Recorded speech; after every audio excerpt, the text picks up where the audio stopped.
Hi you guys, it's Jennifer and I'm here today to talk about secrets to a great marriage. Interesting topic. I'm thinking about it because yesterday my husband and I celebrated our 19th wedding anniversary. And in the morning we were just kind of talking about, first of all, that 19 years is a long time. I mean, it seems like we haven't been married for 19 years, but then other times I just can't even remember what it was like to not be married to him. Yeah, and I think we've had a pretty good marriage. It doesn't mean that it was always easy. It wasn't always easy. In fact, I was 32 when we got married. I had lived by myself for 4 years before we got married. And so all of a sudden, we get married and he moves into my apartment. He was always there. And I just need alone time. I just need time. That's kind of how I rejuvenate, is having time by myself. And I would be at work and then I'd leave work and I'd come home, and shortly after that he'd be home. I just didn't have any time to myself. And so I was irritated.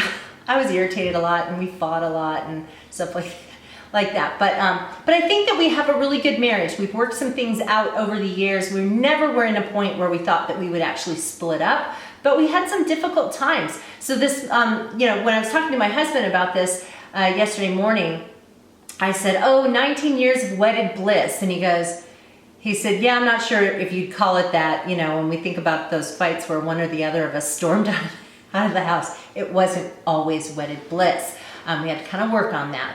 But I thought I would share some things that my husband and I were reflecting on when we were thinking about why we have a successful marriage. This is not one of those situations where one secret fits all, because every relationship is different, every marriage is different. But hopefully by talking about some of these things, it might give you some thoughts about this and some things to reflect on. Maybe there are some little tips that you could try that will help to improve your relationship. And maybe you guys have some things to share with me, which would be great, because we're gonna keep going in this marriage, so hopefully we keep things good.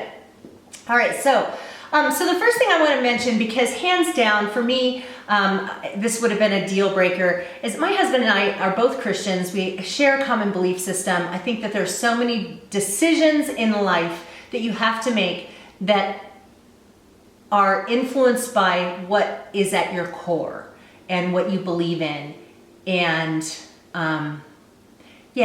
if you're with somebody who's got a completely different belief system, that can make things really difficult. So I wouldn't have even married somebody who didn't share the same kind of faith that I have. So that's just key. I just have to mention that I think that that has to be part of your relationship. So another thing is that my husband and I give each other space to do the things that we want to do. And we support each other in the things that we want to do. It doesn't mean that there's never been something where one of us said, no. We've had those kind of things. But, my husband's a musician. I am too, but not like he is. He's like crazy, drooling over drum equipment kind of musician. He likes to go hear bands. We go to concerts together, but he'll like to go hear obscure bands playing we've got this venue called the Orpheum, or in a small bar or something like that, and he wants to go listen to those things. At first I went with him a lot, but there's certain kind of music that I just don't have any patience for. But I wanted to support him, so I would go. Yeah, he got to the point where he didn't really want me to go, because rather than listen to the music that I didn't like, I'd be looking around at people in the bar and I'd be like, okay, those are not real. And he's like, will you just listen to the music instead of looking at people? And but I tried. In the same way, he will come to things with me that he wouldn't normally want to do. When I was a classroom teacher, he would come to like a first grade music performance. I'm sure he had much better things to do than stand around and watch 6-year-olds sing. But he came because he knew it was important to me. And my university teaching that I do now, people know him. Like my colleagues, my dean, the provost, people up at higher levels and stuff, they know who my husband is because he comes with me to stuff. And so we support one another, and we also allow each other to have some space to do some of those things that we want to do. We don't always have to be together. We don't have to spend every free moment together. Another thing that I think is really important is being on the same page with finances. Now, arguments over finances is one of the biggest things that leads to divorce. And so this is not to say that if you have more money that you do better than a couple who has less money. It means it's about being on the same page about your finances. And in the beginning, I remember that I was always stressed out over money. If my husband was buying more music equipment or something, I was just agitated and stressed and worried when the credit card bill came. And then we'd get in these big fights. And finally we got into using this budget system. And I'm going to link that video in the space below. It's called Using a Budget System. It was a budget system that we sort of made up ourselves. I mean, maybe there's some form of this out there somewhere, but we kind of made up our own version of this ourselves. It does not tell you what you can't spend. It doesn't tell you what you can't spend. It tells you what you can spend. And in addition to that, we each have our own little column of fun money. So we don't have to worry about justifying why we're buying something. If he wants to go buy a new snare drum, he can go buy a new snare drum, because I know that he's watching his column in the budget book and he knows how much he has, and so we stay within that. If we want to buy something that's more expensive, we just don't spend money for a little while, and then next thing you know, we've got $500 in a column and we can go and spend it on whatever we want. And it just has alleviated a lot of problems. Now keep in mind, when we were in the earlier years of our marriage, we were both in school, and we literally had $25 each every 2 weeks, every pay period. So we got $12.50 a week to blow. Now we get quite a bit more than that, but at the time we just didn't have a lot of money. So we talk about our finances. We don't just let things go and then have a big discussion about something when we're in debt over overspending. We talk about finances on a regular basis, and if we decide we're going to go on a vacation, like we're going to go on a trip to Disney in the fall, and for our 20th wedding anniversary next summer, we're going to go on a cruise, a 9-day cruise to the Baltic. And so we're already saving for those things. Disney's actually already paid for. We've been putting money aside for the last several months, and we are paying for our cruise for next summer, so we don't have to be in debt. So we had to make a decision to put less money in other places so we could direct money toward that. So just getting on the same page, and I would really encourage you, if you don't have a budget system you're using, just check out that video. Can't hurt. Maybe you'll get some good ideas for getting your finances in order. Okay, so the other thing is dealing with conflict. And during the first 3 or 4 years of our marriage, we didn't deal with conflict very well. And the biggest problem right away was that my husband, he hates conflict. Well, I don't love it either. But if something needs to be said, then I don't have a problem with talking about it. My husband just wanted to shut down. He's way better about that now. Of course, he's lived with me for 19 years. So, but he would just completely shut down and not want to talk about it. And if you have seen some of my other videos, like tags, where I've talked about my biggest fear is not knowing, to have him close down and not tell me what he was upset about, oh my gosh, talk about fearful and agonizing. And so I would just bug him and bug him and bug him until he would scream it at me. And to me, I would rather have him yell his feelings at me than for him to stay quiet and not tell me what's in his head. So we just had some fights. I mean, I would yell, he'd storm out of the house and drive away, and I didn't know if he was coming back, and golly, that was those are some stressful times. But the thing is, if you don't address the issues, they're going to come around again. My husband and I, in the early years of our marriage, went to somebody's wedding, and at the reception, they were passing around a book, and they said, give advice to the newly married couple. And our advice that we wrote down was, have the fight. Because if you don't have the fight, then, like I said, it's going to come up again. And so, yeah. And we don't have kids, so that's another thing that we don't have to factor in, because when you've got children and you have more people in your household, there are more issues going on. It's also, kids are a distraction from what's going on in a relationship. So if you have children, it's even more so that you have to make time to be able to talk about things, talk about the good stuff, work out the bad stuff, but don't ignore it, because things will not get better. So when I say have the fight, I don't mean scream and yell at each other. For some people, that's just not their thing. And my husband and I don't scream and yell at each other anymore. It's really not very productive. And then you end up saying words that you wish you hadn't said and things. So, but arguments, whatever your style is, if you keep it really quiet, if you can have a disagreement and you're calm, your tone is very calm and everything. I mean, I'm not saying that you need to start being a person who screams and throws things and all that. No, I'm just saying that if there's a disagreement, you should talk about it. And I remember when John and I were first married, and we were having a lot of conflict, and I was talking to a girl who had been married a few years. She'd already been married a few years, maybe 3 or 4 years. And she would always say, "Oh yeah, my husband and I never fight. We just never fight." And I'm like, "Really? Like, you never have an argument?" "No, we never fight." Well, 6 years into their marriage, they were divorced.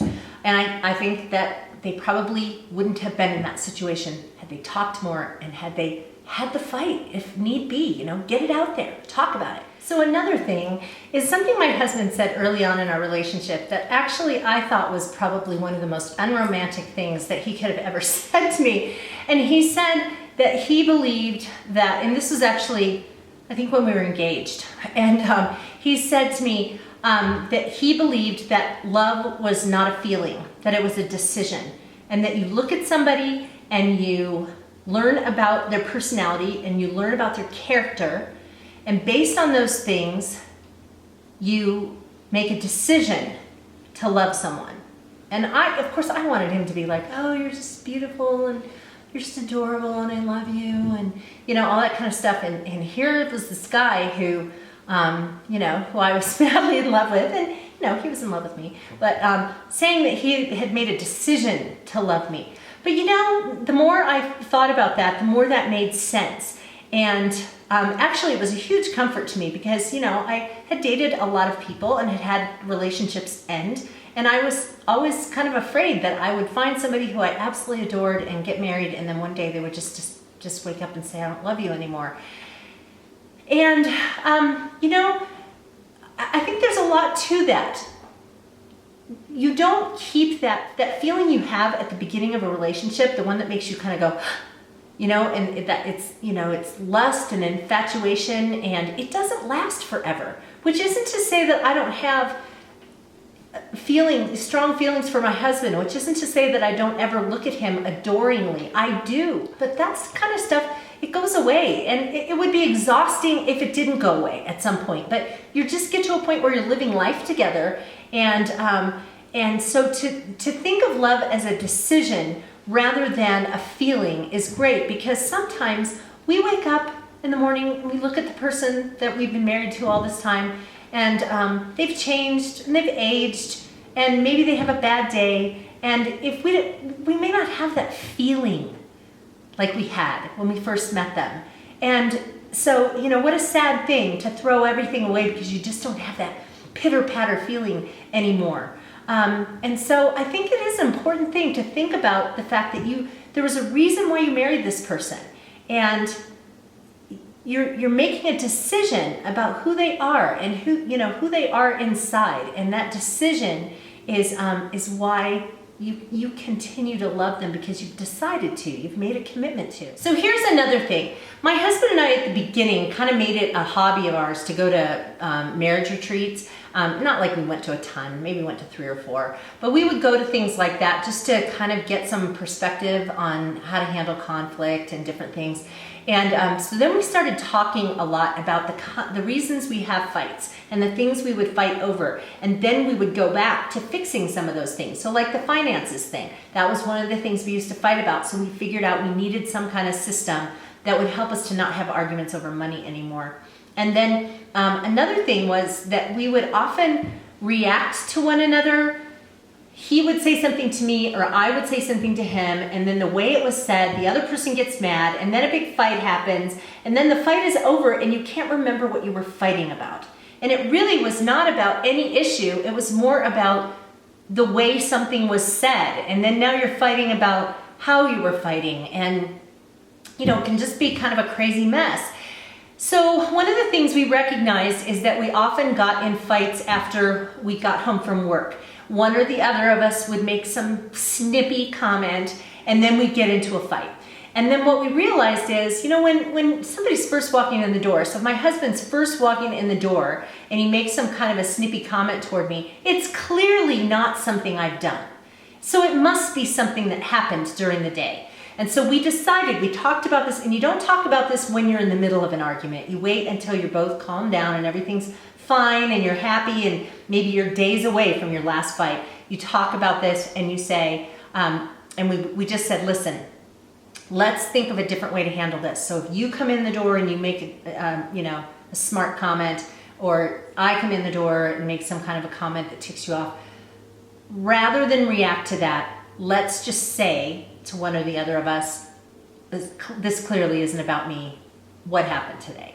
And that was really a good thing, because then I didn't have to get upset with him, or he didn't have to get upset with me and react, but we were actually able to get to the core of what was causing the attitude to begin with. And that helped things. It really headed off the problems. Another thing is that sometimes my husband would just make smart aleck comments, and I don't know if his family just did stuff like that, but it just did not sit well with me. And so one time, I don't even remember exactly what it was, but my husband came home from work, and I don't know if I asked him to do something or told him something, and it was a comment like he would be like, well, don't you think I know that? Or, something like that. And I stopped it, and I thought about this ahead of time. I thought, I'm going to say this the next time he does that. And I said to him, you know what, honey? I think you're a really good man, and you have a very sweet heart. And for that reason, I'm going to give you the opportunity to say that a different way. And guess what? He did.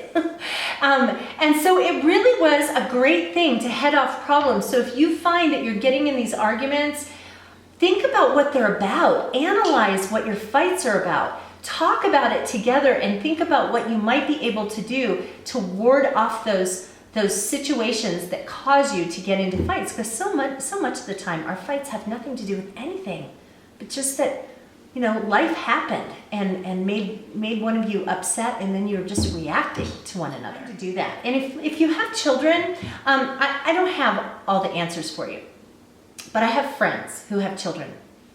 And one couple I knew of would have time every evening after her husband got home and got changed or whatever, and they would sit on the couch for 30 minutes and talk. And the kids knew that when mom and dad were sitting on the couch and having their talking time, that they were not to interrupt for anything, unless somebody was hurt. But they were not supposed to interrupt. It was their time. And so that was the way that they carved it out. So they had a moment in the craziness of their household with all their kids. They had a little bit of time just to reconnect at the end of the day. There is another some really good friends of ours, and they actually have an interesting thing they do. Their children in the morning are not allowed to come out of their bedroom until they say they can come out of their bedroom. They started this when the kids were little, like toddlers. They could get out of bed, they could read a book, they could play, but they couldn't come out of the room until their parents said that they could. They even have a 12-year-old now. They still do it. I don't know if they'll keep doing that as she becomes a teenager, but that is their time. They know, and they're not making them stay in their rooms till 11 o'clock or anything, but they just want a little bit of time after they get up in the morning, just the two of them, where they can talk about what's happening during the day, and then they tell the kids they can come out, and then the chaos begins around the house. But so I just think you have to kind of work out whatever is going to work out, work for your relationship, for your family situation. But you have to make time to just connect. And can I just say one other thing? Especially if you're newly married, don't try to change the person into what you want them to be. I dated a lot of guys. I didn't get married till I was 32, so I had several boyfriends over the years. And I would try to change them and they would try to change me. And pretty soon, I would realize that I am just not liking the person I'm becoming. And I'd look and I'd be like, I don't even think I like this person because I've changed them into something I wasn't attracted to to begin with. So when you're attracted to somebody for specific reasons, it's tempting to try to change them to be more like you, to value the things that you value, but you have to let them be who they are. That's the person you fell in love with. Don't try to change him. I mean, there's certain things, there are ways that he's changed, there are ways that I've changed. But if your goal is to try to make somebody into someone else, you're not going to end up loving and respecting that person anymore. So, and don't let someone try to do that to you. Talk about, if you're already married, start talking about those things and start talking about what's important to you. If you're dating somebody who's trying to change you, get out. Because it's not going to work out. You need to be you. You need to be you. All right, that is enough of that. There's my reflection on secrets to a great marriage. I think that every marriage has different kinds of secrets for your own situation, for what makes things great. If you have some great suggestions for what has made for a successful relationship with you, I'd love to hear about that. So please share it with us in the comments section below. If you're not currently subscribed to my channel, just hit that button right there and YouTube will let you know when I upload new videos. So I hope I will see you guys again, and thanks so much for watching. Bye-bye.